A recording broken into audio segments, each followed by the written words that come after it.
Nowadays, the guys are riding on their own personal buses town to town, sleeping while they got some driver taking them around. So it's a different world now.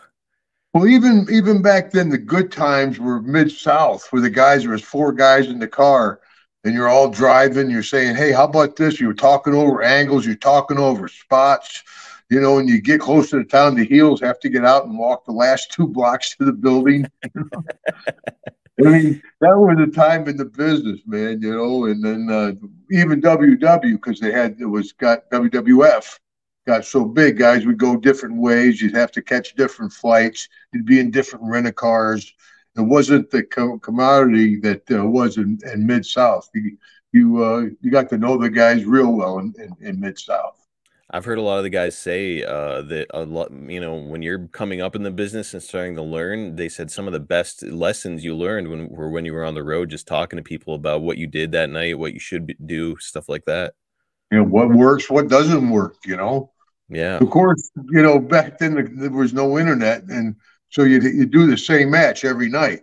So you perfect that match and have that match down. As a matter of fact, that I disagreed with Arn when Arn was working for the WWE as a producer or whatever, an agent backstage.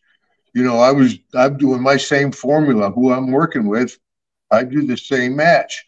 And he says, "Well, it's different now, Jim. Those people that are on the internet, they know that's the same match. They realize it." I said, "Well, it's a great match, and only put 10% of those people are on the internet, and that's even better. It's like they caught me. Oh God, that's the same match he had before. The son of a gun, he had it before. But the other 80 or 90% of the people, that match works. And plus, I'm pretty limited in what I can do.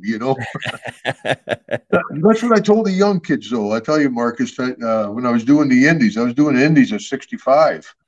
And people are like, "Hacksaw, you still go to the ring?" Or excuse me, people are like, "Hacksaw, you still wrestle?" I said, "Well, I go to the ring. I don't know if you call it wrestling or not."